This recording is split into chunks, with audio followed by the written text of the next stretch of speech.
Muni Soha, Muni Muni Mahamuni Soha, Om Muni Muni Mahamuni Soha, Om Muni Muni Mahamuni Soha, Om Muni Muni Mahamuni Soha, Om Muni Muni Mahamuni Soha, Om Muni Muni Mahamuni Soha, Om Muni Muni Mahamuni Soha, Om Muni Muni Mahamuni Soha.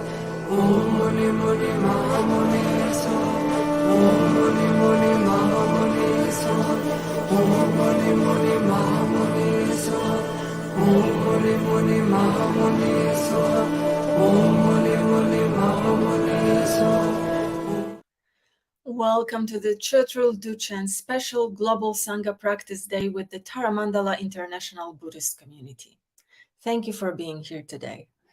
I'm Drimé, and it's my honor and pleasure to offer support to you all.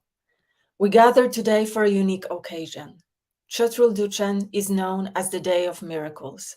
It commemorates the 15 days in the Tibetan lunar calendar during which Buddha Shakyamuni performed astonishing miracles, subduing ascetic skeptics and strengthening the faith of those following him on the path.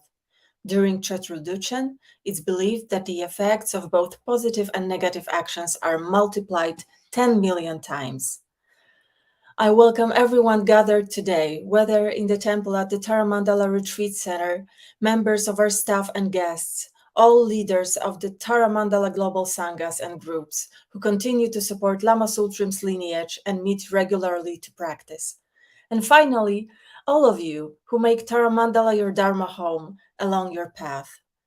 For those of you who are joining our community today for the first time, we extend our warmest welcome to you. While we may not see you at the moment, we do feel your presence. If you can, please take the opportunity to say hello in the chat to the entire community who is with us right now and share where you are connecting from. Let's truly embrace the fact we are here together today. And finally, it's my pleasure to introduce Lama Tsultrim Allione. Lama Tsultrim is the best-selling author of Women of Wisdom, Feeding Your Demons, and Wisdom Rising, Journey into the Mandala of the Empowered Feminine. Lama Tsultrim is the founder of Tara Mandala, a 700-acre retreat center with a 3-story temple and library dedicated to the divine feminine in the Buddhist tradition near Pagosa Springs in southwest Colorado. She was recognized in Tibet and Nepal as the emanation of a renowned 11th century Tibetan yogini, Machi Klaptran. She currently guides thousands of students around the world, seeks to make Buddhism both accessible in the Western context and to keep the authentic traditional lineage intact. Before we turn it over to Lama Tsultrim, Bodhi will recite short mandala offering used before teaching and request to turn the wheel of the Dharma. Thank you. So you should find these links to these prayers in the chat if you don't have them. This is a traditional prayer to request teachings. We'll begin with the short mandala offering. Sashi pochok jokching metok tram rira blingji nede genpadi sangye jingtu mekte bolwa yi jokun namdak jingla chopar shok yedam guru radna mandala kam niryatayami. Then the request to turn the wheel of the Dharma. Simchen namki sampadang laye jejak jitar bor chechung tonmong dekpa yi choki korlo kordo so.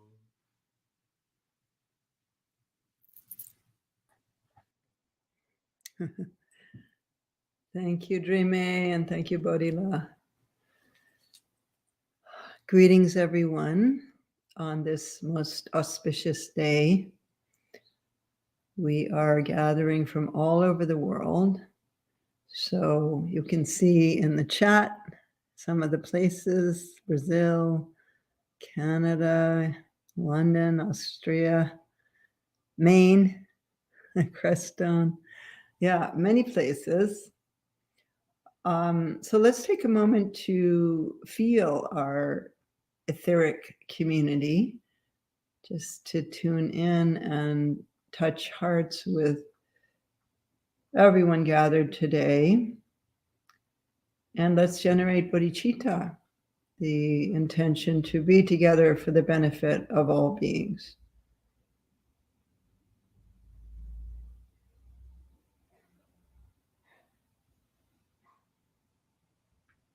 A heartfelt intention.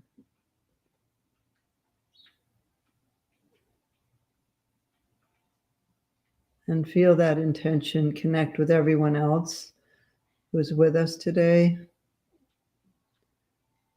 As we come together, our intention is strengthened by the presence of others. That's the meaning of Sangha.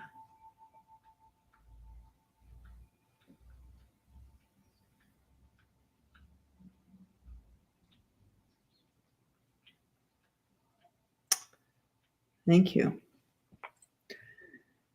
So I thought I would talk a little bit about this holiday and then tell a couple of stories about some miracles that I've witnessed myself in this life, and then talk a little bit about miracles and do a little meditation about that and about this particular day.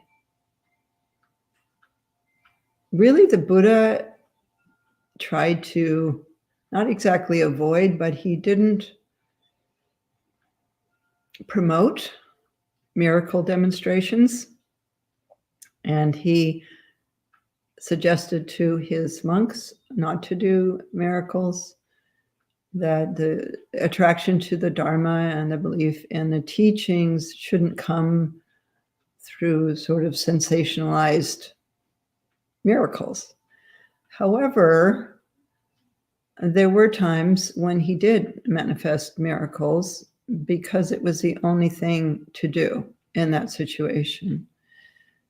There was a moment when he returned to his place of origin, to his family home, to see his father, to see his wife and his son. And when he went back into this village surrounding the castle where he had grown up, he sat to teach, having been offered the meal of the day. They would just eat one meal a day. And when he sat down to teach, the elders in the community and some of his previous friends were really disparaging him. It's kind of like that saying, you're never a hero in your hometown. So it was like that for the Buddha. These were people that he grew up with. He'd been away, he'd been on this search, and he had gotten enlightened. But for them, he was just someone, a prince who had left his wife and child and disappeared, and here he was showing up again. And so they didn't have faith in him. And so that was an occasion where he manifested miracles. He manifested water and fire coming out of his body and going into the crowd. And that quieted them and opened them, and they received his teachings. So that's the fundamental purpose of showing miracles, is to increase faith. And for some people and in some occasions, this is the only way it can happen, or this is an efficacious, simple way to create faith in people who wouldn't necessarily have it, and therefore an openness to the teachings. So this Chötrul Düchen goes from Tibetan New Year until the first full moon. And each day there's a different miracle that is represented. And in Tibet, what happened at this time of year was a huge amount of butter lamps were lit, and very large tormas were built, sometimes as big as a house.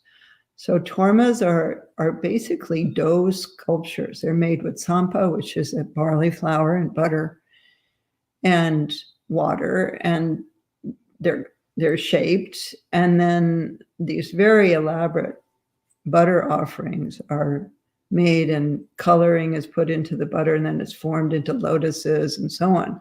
But at this time in Tibet, it was a huge thing where these giant tormas would be made that were extremely beautiful and very elaborate.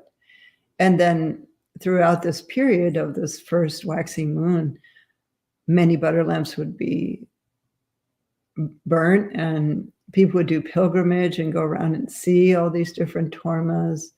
So it was kind of like our Christmas tree decorations, where it has a spiritual purpose, but it's also very beautiful to see.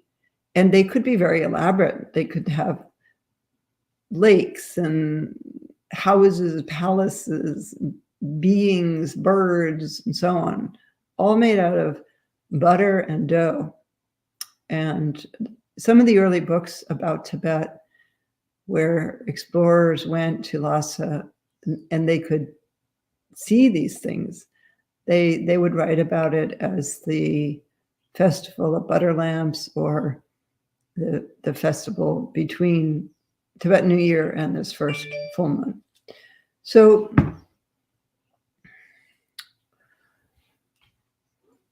we have some butter lamps being offered today, and I thought I would read those, maybe abbreviating some of the prayers a little bit in the interest of time. But people have made offerings of butter lamps at Tara Mandala today, online, of course, but then they're being lit at Tara Mandala today, later today. And so I thought I'd read the names and a little bit from these people that offered. So the Chattanooga Tara Mandala Sangha offered that all beings may be free. Jeannie Mahoney made an offering. There was an anonymous deep gratitude for Machi Glapton and her chud. Emma Very for peace to people and lands of Ukraine. Naomi Hegenbart made an offering of butter lamps. Anonymous for the healing of karmic ties and sowing seeds of love, grace, and joy. Tom Herman's inner peace. Everett Considine, he dedicated to a lot of people in his family. His relatives, Angie and Sam, and their father, Rhett, Sam Garcia, John Saviano, the healing of Karen Considine, and Lydia Savino, Serena Savino, John Paul Savino, Naomi Weisler, and Asimor. So all of these are for the healing of relationships, for peace, and for mutual respect and blessings. Elisa Berkland made an offering. Naomi Weisler, dedicated to John Gogan, and for her children, and hoping that they make the right choice of where they're moving to, and that they meet the Dharma. Cynthia Rubenstein, for the health and healing of Barbara Kay. Samantha Braithwaite, for the wisdom lineage holders, to have long, healthy lives, to accomplish their aspirations of awakening in order to help numberless beings. Anonymous offering for the grace of love and compassionate love. And please, as I'm reading this, imagine that these prayers are going out and perhaps generate your own. Jessica Blalock, dedicating to the merits from this offering to all sentient beings suffering from pollution, environmental disasters, war, and drought. May they be freed from suffering. Lori Bessler, for the benefit of beings. Ella, it's a hard time with these Polish names. Spolenska, for peace on earth. Joanne Brion, she's a former executive director of Tara Mandala, for her cousins Jane Whoopshell and Kitchen and Terry Blackshear, for recovery from breast cancer. Deborah Castle, Carol Jolly, Sanjita Basin, she's here in Encinitas, for her dad, who just passed away recently, Yoginder Pal Basin, and wishing him blessings on his journey. She took very deep, good care of him for many years. Died in, I think it was 93. There is an anonymous for Ronnie Lokoch, who passed away February 16th, and all beings in the Bardo, and Sabine Wurst. She's offering for freeing all beings from suffering and the causes of suffering, and the good fortune to never be separate from our teachers. L. Jensen, health and healing for all the family. Anonymous, may we join our inner elements with the outer elements, healing Mother Earth and the parents of all disturbances. For His Holiness the Dalai Lama, Lama Tsultrim, and Eugene, may he be happy. Anonymous, for love and gratitude to all those who made the Sahaja retreat in Costa Rica possible. Prayers for Ukraine. Prayers for the people of Turkey and Syria. Prayers for baby Ava, undergoing spinal surgery. Ellen Booth Church, gratitude for Tara Mandala and the Worldwide Sangha. May your practices be illuminated and may it be offered to all beings. That's from Ellen and the Key West Sangha, or Florida Keys, not only Key West. For Anonymous for Christina Munson. Anonymous for the benefit of people of Ukraine, and Turkey and Syria. Marguerite Ogley, to the people of Ukraine, Syria, and Turkey. And let's really send our prayers to those places. So much suffering there now. Natalie Turner Jones, all beings suffering, freedom from suffering. Amanda Press, may all obstacles be removed, that people and animals impacted by natural disasters receive adequate assistance, protection, and healing. Deborah Carroll, for her sister-in-law, Cindy's rapid healing. For peace, Anonymous, for the family members of Bussier, Reina, and daughter T.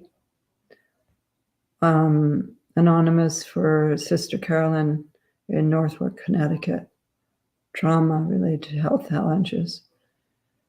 More for Turkey and Syria. Anonymous, Sylvia Salas, Maria Inkberry, Anthony George Salas, Terry, Michelle Terney, Sogol Telersmes, and their families.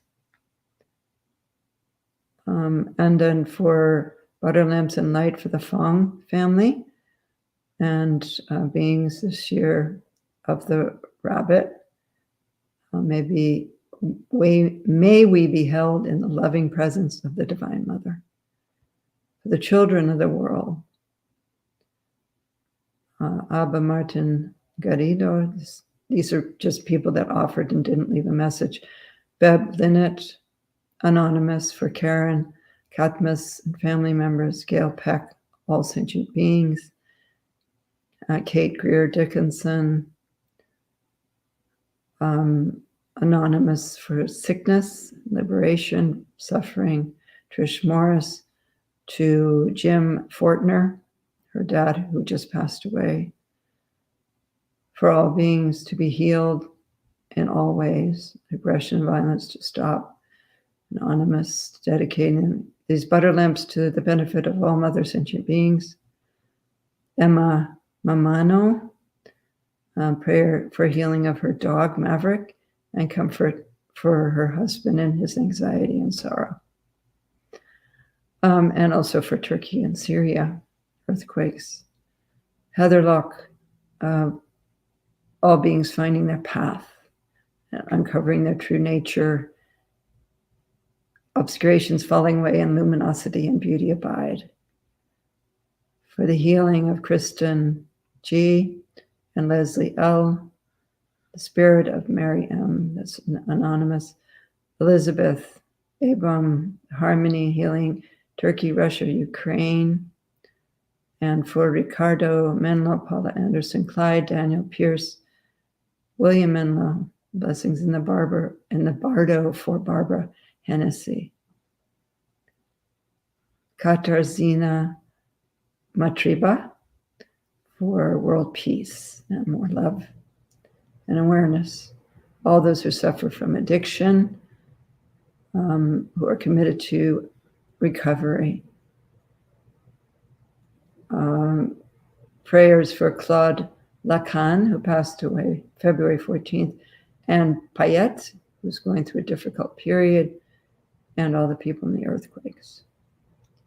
For my unborn daughter. And Thomas, that's Anonymous, Paula McCauley, peace in the world, good health and long life, Lama Tsultrim, Miguel and Angel Martinez Baral from Merida, Spain, offering lights and spreading teachings, protecting the Dharma, Buddhist lineage teachers, and Buddhist practitioners. Thank you. Melanie Bonnell, to Cynthia Bonnell and Bruce Pierce. Anonymous for Logan Ryan, Kevin Macron, and deceased, and health and peace to Walter and Rosa Shanette, and everyone who is suffering from Parkinson's and cancer. Healing of Audrey, Heather, and Elizabeth. Terry Ellie, for Darren Ellie from South Carolina. Leanna Bailey, Early Branch, South Carolina, for her to overcome obstacles and suffering. Marriage of Terry Eli and Elon Wenrick from Beaufort, South Carolina. Nicole Brawl, Jill Field, Susanna Muntz for Blessings in Love, Taming Demons. Bernadette McCullen for prayers for Valerie in Portland for healing and wellness. Compassion for the Dvorak and Utig families, Anonymous. Anonymous, Laura, Sassy, Sylvia, Tanti, Richard, Ulma Akem for starting a new job, Alex starting college, Chris Tomlinson, Karine Sarah, Kate Kerbal, Asha Patel, the whole Patel family, Elizabeth Meiser, oncoming operation, may it go well, and for her youngest son, and good health to her husband. For Niall Ahmad, Strahil Semenov, dedicating the merit to his parents. Kevin Vaught, Bodhicitta, may that arise. That's all. Yeah. That's a lot. Okay. So Thank you, everyone, and great to see you. Some people are asking how to leave an offering. Go to the Tara Mandala website, or perhaps that link. Oh, there it is. It's been posted. Yeah, the lamps are being offered tonight, so you can still do it. Okay, so during this 15 days, the Buddha offered a miracle per day, and it was kind of a long story. I'll just tell it briefly that the Buddha was very close to King Bimbisara, and King Bimbisara gave him some of his palaces that became Buddhist monasteries.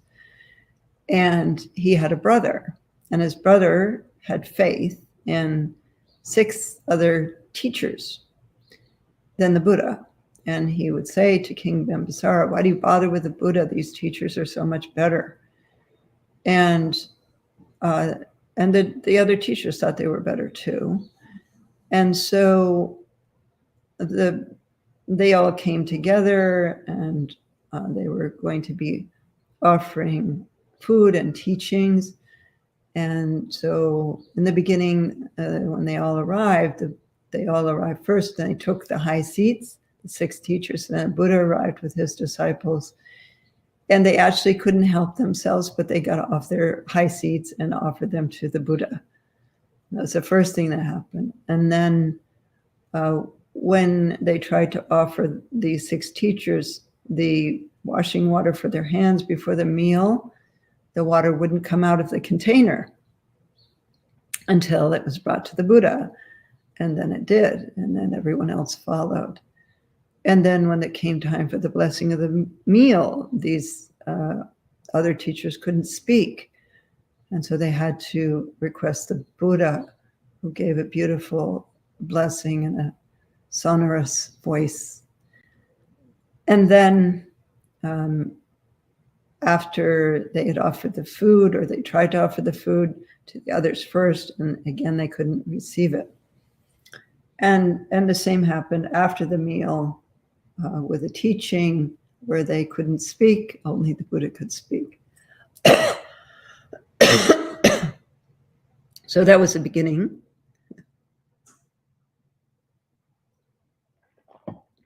And then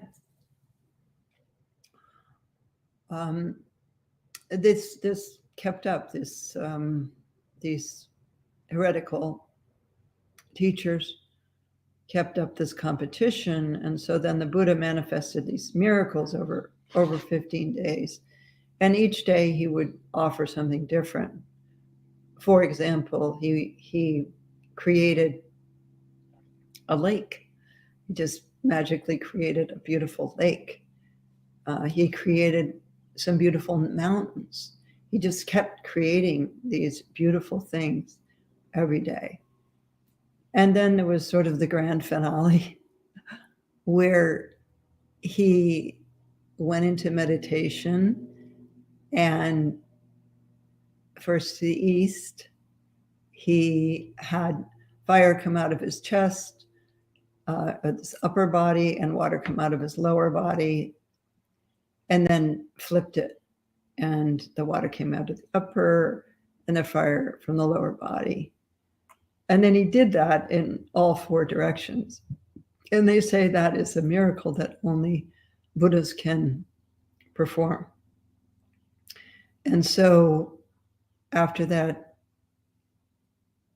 the manifestations of all these miracles, there was great faith in the Buddha, and he went on and about his teaching in a peaceful way. So in a way, you could say that miracles are kind of controversial in Buddhism, because the Buddha actually said it's better not to perform them, even if you can. And at the same time, they can have a real impact on somebody who witnesses them. For example, my own son, Tuku Ursel, he was graduated from college, and he was on a PhD track in microbiology, and he wanted to do science. He loved science.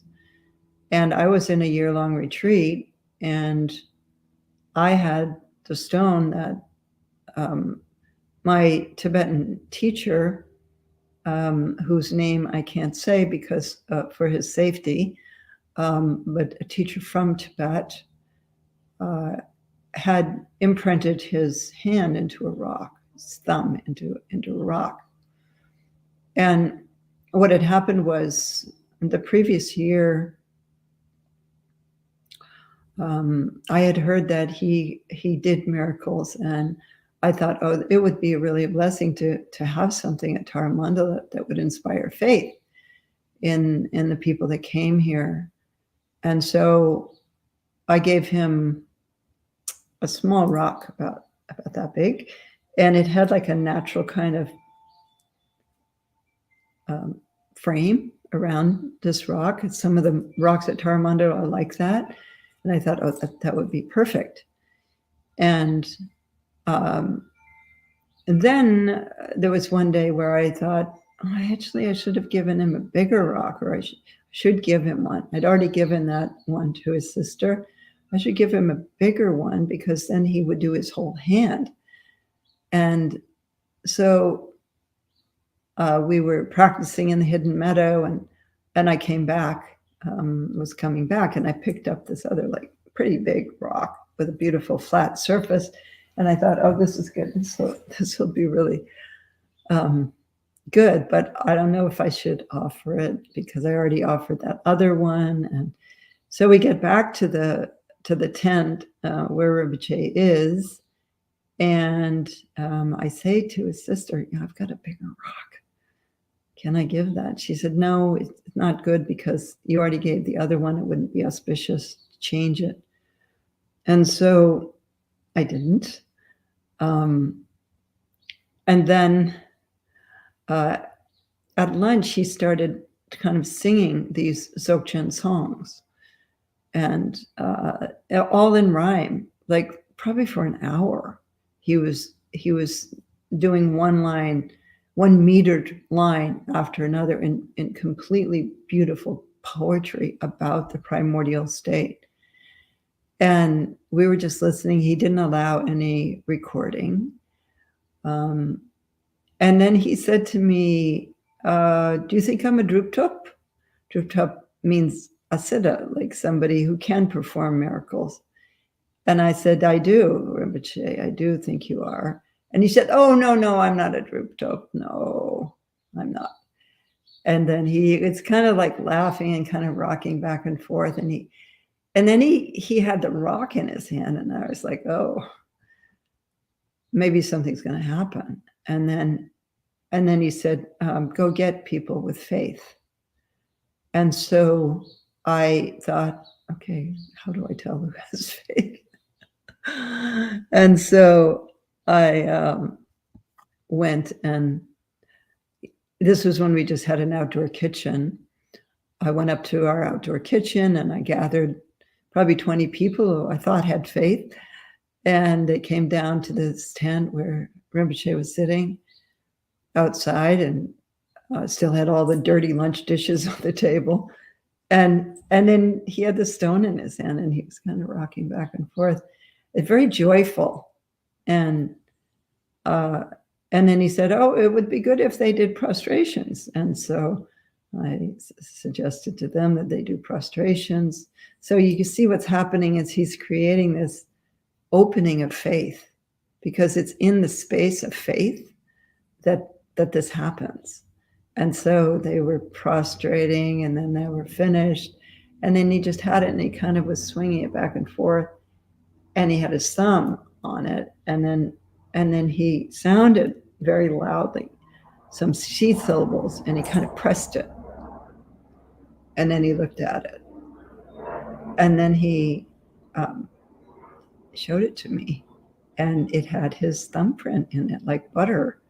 And even like you can see the whorls of his thumb in the stone. So how do you do that? How would you get the whorls in there? Because it would have to be like butter for that to happen, or something very soft.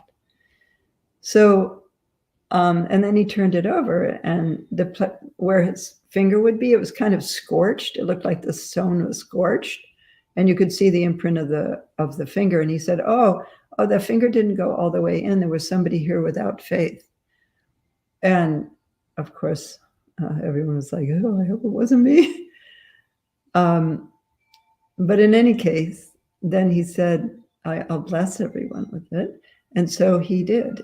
Everyone came up, they saw it, he put it on their heads, and then the next person came. So I had this rock in my hand. When my son came to visit me, I was in retreat. I was in a year-long retreat. So this was 2001. And I had the stone in the retreat with me as a blessing. And I showed it to him. And he looked at it.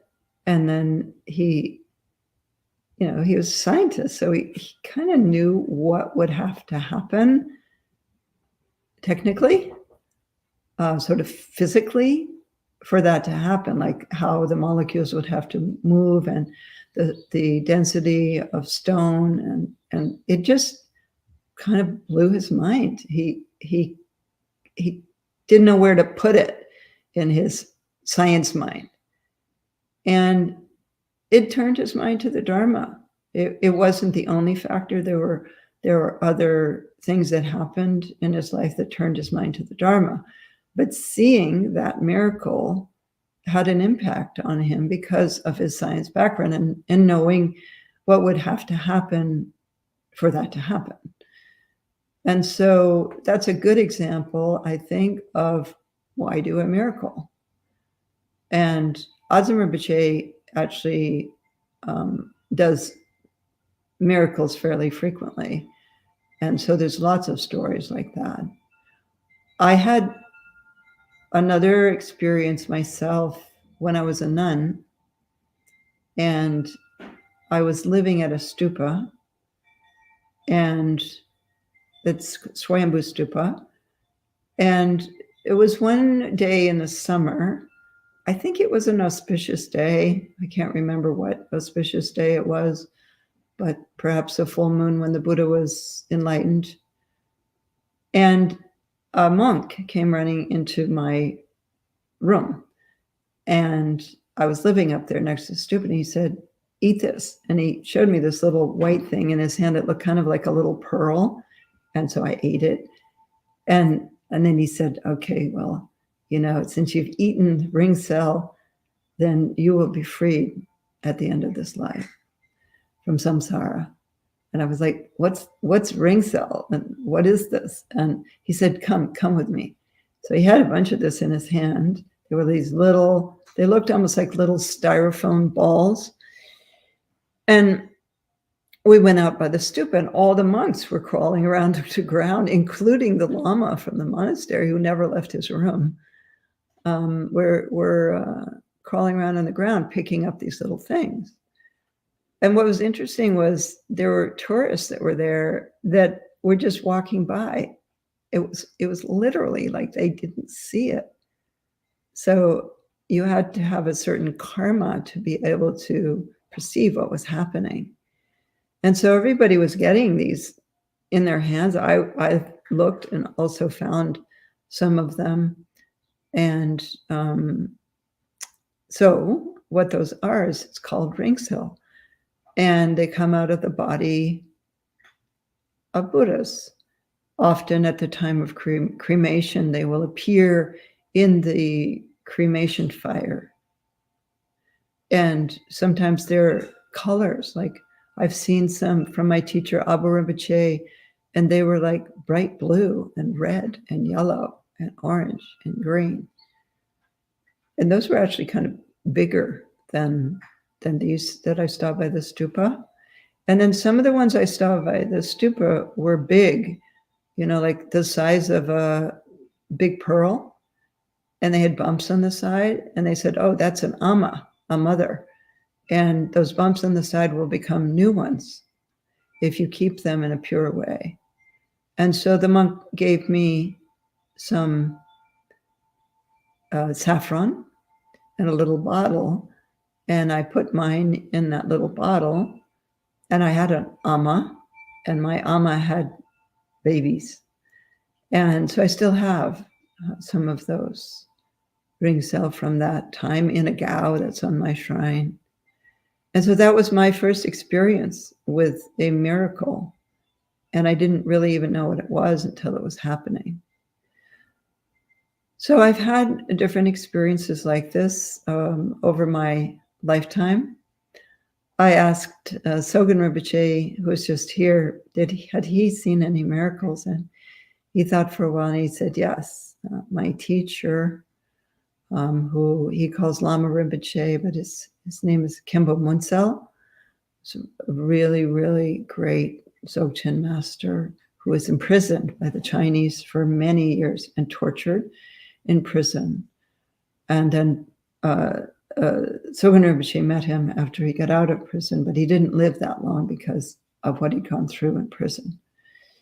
So he said that he knew a Tibetan whose son had really gone downhill and become an alcoholic and was really skinny and had no faith in the Dharma and smoked. And so this son came to see Khenpo Munsel and just went and sat on the corner of his bed, which nobody would do because that would be disrespectful. But this guy did that and started smoking. Lamas hate smoking. So, I mean, they just don't want to be anywhere near it because it disturbs the subtle channels. And so what he did, what Khenpo Munsel did was to ask somebody if they had a needle. You know, the Tibetans have these big sewing needles. And so he said somebody gave him one. So they look kind of like darning needles, like much bigger than our little needles. And so he put it into his mouth, and he was sort of like moving it around in his mouth for a while with his tongue. And then he spit it out, or he took it out, and it was all twisted in kind of spiral. And then he gave it to this guy whose mouth was hanging open and said, keep this. It will be a protection for you. Sondru, which means, you know, it's like the cords that you wear around your neck. Tibetans do. It's a protection cord. Wear this. And that guy stopped smoking and drinking and developed faith in the Dharma and completely changed his life because of that miracle. So that is a few stories about miracles. And please, if you've ever experienced a miracle, you can write it in. Also, I feel very fortunate that I have had these experiences. Not that I needed them to have faith in the Dharma, but I was always curious about them because they always mention them in the stories. And when you go to Tibet, you'll see like the imprint of a whole foot in a stone. And it looks kind of like the stone was mud and somebody put their foot in it and then the mud hardened. And I'd seen these, but I always had some kind of like, really, maybe not, you know, maybe somebody like carved this or something. But then I witnessed it myself, and then I was, okay, all those things in Tibet were real. In the cave of Machi Glaptran in Bhutan, there's an imprint of her foot on the side of the cave. So these things happen. So what are they? What are miracles? And why are they important? Well, they are important because they show that the world is not what it seems to be. that the solidity of our world is not actually true, because those who actually know how things are can change them, can move them, can turn a needle into a spiral, can imprint their hand in stone, can walk on water, can walk through walls, can multiply their bodies in multiple places at the same time. And so we think of the world as being solid. We believe in the laws of gravity, density, and so on. And so that's how it is. There's no way you can change that or alter it. So what a miracle does is it opens up that space of, wait, maybe this is all an illusion. Maybe things are not as solid as I thought they were. Maybe it's all much more flexible than I thought it was. Therefore, what else could be true that I haven't thought was true before? And so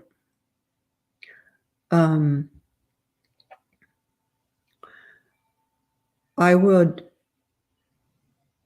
be open to miracles, because I do think that faith has an effect in the field of this. Although with these people, the Buddha, they were the opposite of faith, and it still worked. So it's a beautiful thing to think that there's magic in the world. And it's a more beautiful thing to realize that the real magic is not magic. It's the perception of things as they really are, to the extent that we can manifest these things. So that perhaps causes us to believe in the beings that are manifesting these miracles, and then those beings can deliver their message, and the person that witnessed the miracle takes it to heart and takes it seriously, because they've seen something that they thought couldn't happen, that it's impossible. And so it creates that realm of possibility and openness and flexibility, because actually, according to the teachings, the material things that we count as solid are not. They are illusions, and they are permeated with emptiness. Their true nature is empty. They are the display of the ground of being, or the play of the ground of being. And so a miracle like the one that I told you about with the stone. Oh, I have to finish that story because it's a funny thing. So after he had done this and he blessed everybody, he said to them, oh, if Ani Tsultrim, that's what he called me, if Ani Tsultrim had given me a bigger stone, I would have done my whole hand. So then I was like, oh no, I should have given that stone. That somehow psychically he knew that I'd had that stone. And so for the rest of the whole time he was there, I was like regretting this, and I felt sort of humiliated that I had it and not given it to him. Oh, what a mistake. I lost this opportunity that would have caused so much faith in so many people, and therefore benefit the Dharma. And so at the end of his time there, when he was just leaving, I said, Rinpoche, I feel really bad because I didn't offer you that bigger stone that I had. And so you only imprinted the smaller stone. And he said, oh, it doesn't matter. Now you've got the little stone. You can carry it around and bless people with it. And it's easier to carry. So all my, like, it was weeks of feeling so terrible just disappeared in that moment. And I was like, yeah, it's good. It's smaller. So, yeah.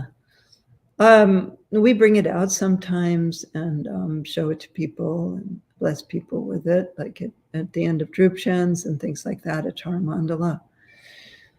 And perhaps I can bring it online at some point and show it online. So I thought now we could do a little meditation. And what I'd like you to do is perhaps close your eyes now and feel into that space of miracle, that space of openness about what we call reality. Feel the transparency of everything, that really all the material things that we think of as solid are permeated by space. And we know this even scientifically. And all our beliefs are also permeated by emptiness, which is that things are not as we think they are. And feel your consciousness go into that openness, that space of the miracle, that space of magic.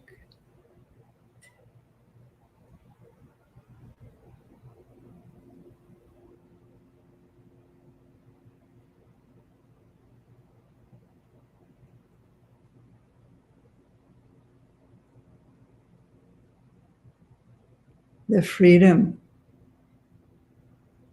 from our solidified concepts. Feel that freedom.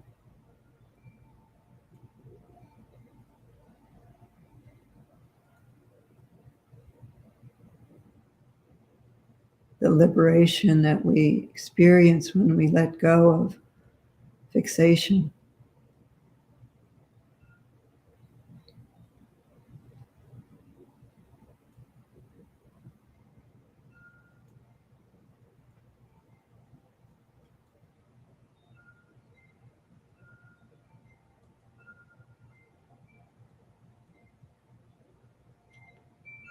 Feel your heart opening into that space. And from your heart, streaming love and compassion into that magic of openness.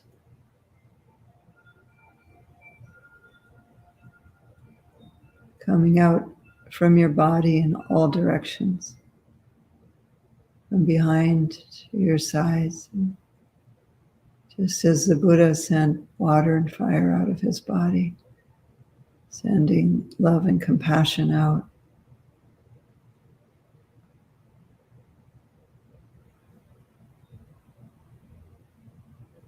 Feel that going into your surroundings, surrounding you.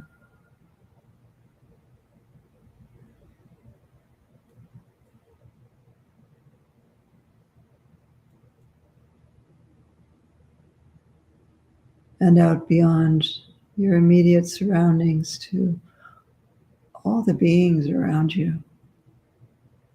Not only human beings, but all the creepy crawlies and the four-leggeds, the flying beings. And it's as though that love and compassion with its magic, openness, goes into all those beings and liberates them into a state of peace and joy.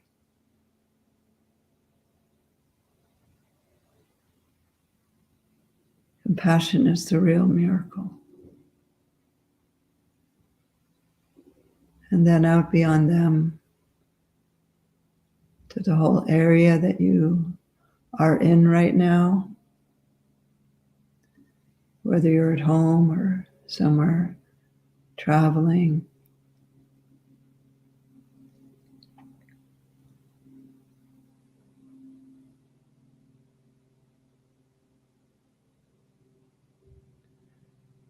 And that goes then out to all beings everywhere. And many mentioned Ukraine today. So let's blast Ukraine with this, and the Russians and the Ukrainians and all the other military that are involved and all the non-military people impacted, and see their hearts become free and feel the miracle of peace.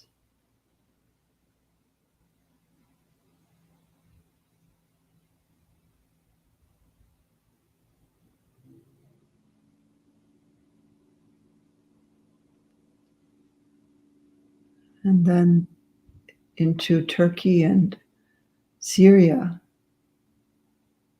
all those beings in the bardo, from thousands of people dying, whole cities dying, and all the survivors, all the wounded, all those who are suffering with no homes and no place warm, no food. Send peace, love to them. And all the other difficult places in the world right now. All of those in prison, feeling hopeless, being tortured in Iran. We mustn't forget all of them. All beings everywhere. Feel the miracle of love reaching them. In this full moon day, where the moon has come to its fullness, in this most auspicious time of the year, and prayers for Tibet and for the lamas there who are under oppression. May they be free, be able to teach and travel.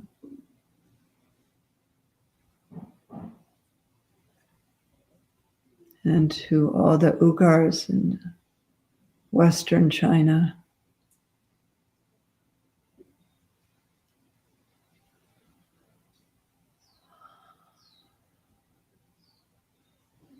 just all beings everywhere, without one exception, the miracle of love and compassion reaching them, having broken free from all limits, the limits that we normally consider reality. And feeling the magic of the Buddha Dharma, the teachings, our freedom to practice.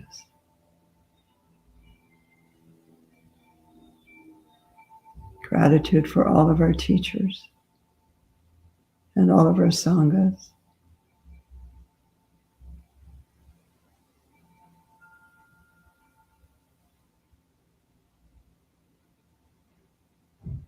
And let's dedicate the merit of our gathering today for Chötrul Düchen, the day. This full moon is the culmination of all the Chötrul, the Dharma miracles. Düchen means celebration, celebration, holiday. Let's dedicate the merit of Chötrul Düchen and other practices and meetings will be happening throughout the day that you can tune into. And let's dedicate that merit to benefit all beings everywhere. All beings everywhere. Release that merit to them.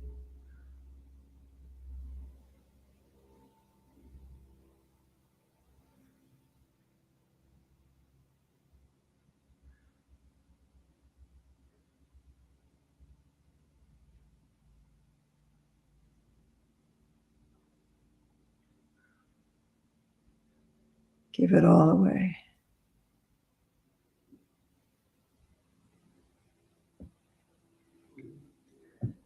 So today, for the rest of the day, let's feel the miracles. Feel that possibility of miracle. And perhaps you can read more about these specific miracles of the Buddha and feel that the true miracle is the miracle of love. And think about what the miracles in your life are. Maybe you can also put that into the chat, like, what was a miracle in your life? Was it the birth of your first child? Was it meeting your beloved? Was it being able to save someone's life? What happened? What are your miracles?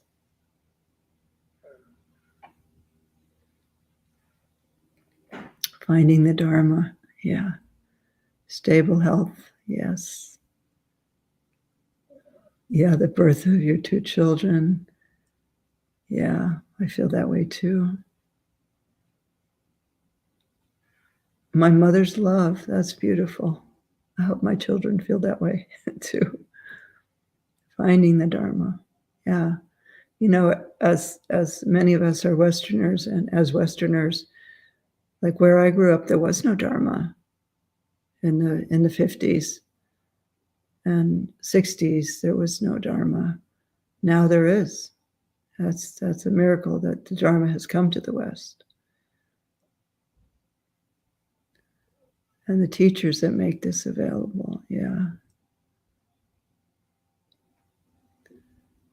Spontaneous healing from autoimmune disease. Wow, that is a miracle. Friend caught on fire and put it out. Yeah. Oh, you put it out. Wow. Thank you, Ivana. Overcame COVID and quit smoking. Yeah, that is a miracle. Oh, thank you all. It's good to think about our miracles. I think nature is a miracle. You know, like now spring is starting to come here in Southern Colorado. I'm in California. I know it's not yet, although even I spoke to my son who said Tara Mandala, and he said, it's coming here too. You know, the snow's starting to melt, and you know that feeling of spring coming back, and the first buds, the first blossoms. I just saw my first fruit tree blossoms across the road from my house, and then the perfection of a bud, of a flower. That is a miracle. It's incredible.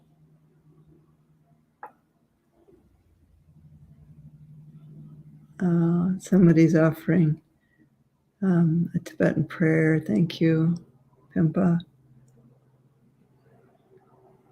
Every morning I wake up. Yeah, that's special. Yeah, life is a miracle. And the more that we really appreciate that and kind of allow ourselves to feel that amazingness, the more room we make for miracles and the appreciation of that. Yeah. So thank you all. And I hope you have a beautiful rest of your day. This is a really good day to make offerings because everything is multiplied by 100,000. Whatever positive you do, and be very careful not to do anything negative today because that also multiplies. But make offerings, circumambulate stupas, clean your shrine, light incense, burn Butterlamps at home. Anything you can do, do a kind act for someone unexpected. Random acts of kindness. Remember that bumper sticker in the 80s? Practice random acts of kindness. It's so nice when you do something kind and the person isn't expecting it, and it's just like the joy that they feel and the happiness. That's a miracle. Yeah. Thank you, Sarah. Kurukula appeared in my dream 2 times and woke me up toward the Dharma. That is amazing, Isabel. Yeah, I'm glad this was a good way to begin your day, Jocelyn. So lots of love to you all, and I'll see you on Lama Live this weekend, 9 a.m. Pacific time. And please go to our Facebook pages and like them, and also Instagram. That helps the message get out if you do like it. And yeah, lots of love to you all. Oh, spontaneous rainbows at Avon Buddha Garden. Wonderful. Yeah, Sonic Rinpoche.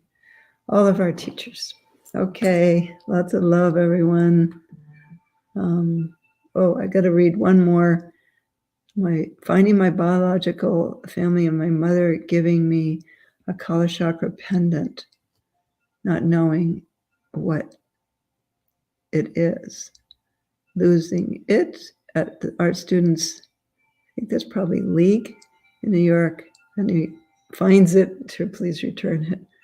Wow, that's beautiful. And you know, sometimes when you lose things, it's okay. It's like it becomes an offering. I remember my husband David lost these turquoise and coral that this Lama from Tibet, who performed the miracles, gave to him. And he was very upset about it. And when he told the Lama said, "Oh, no, that's fine. That was a gift to the Nagas, the water spirits. And if that hadn't happened, you would have been seriously injured."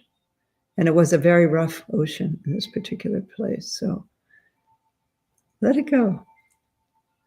It's a gift to some beings. All right. Thank you, everyone. Lots of love, and see you soon. Now we will recite the long life prayer for Lama Tsultrim. Thank you, Lama Tsultrim. Om Swasti Ma Chikla Ki Drone Yesheku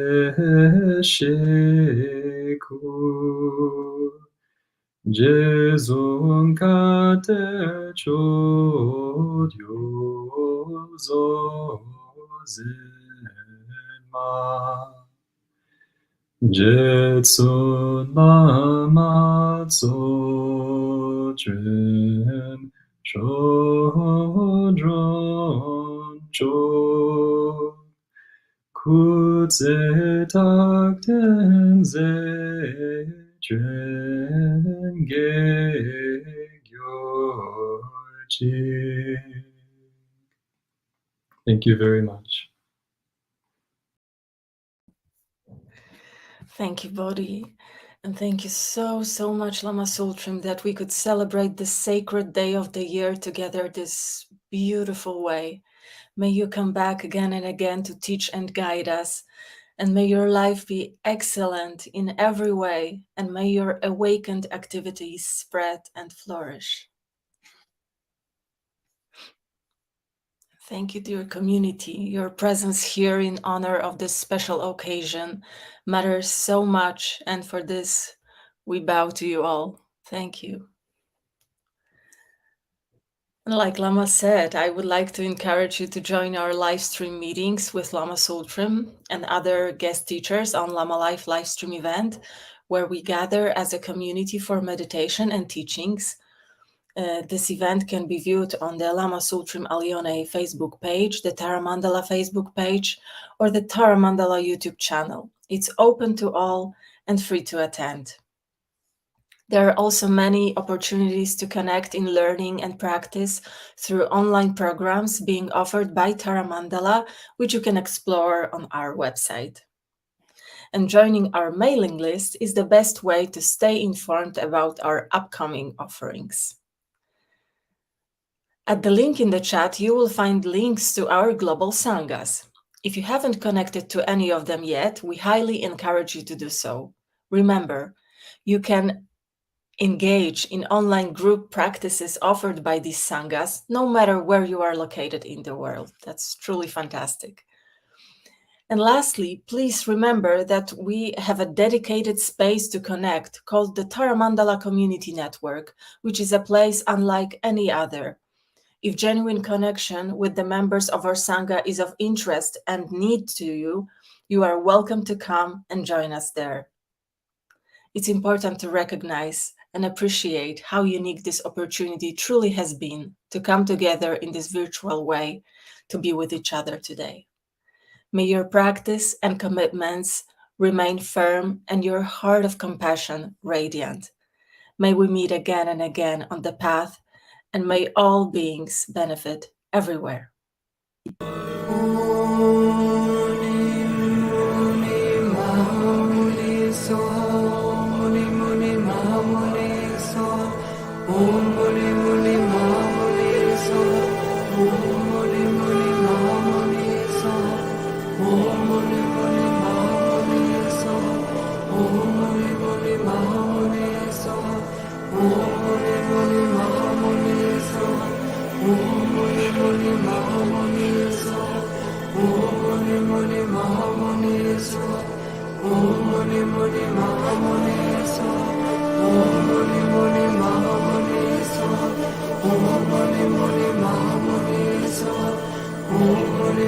Mahamuni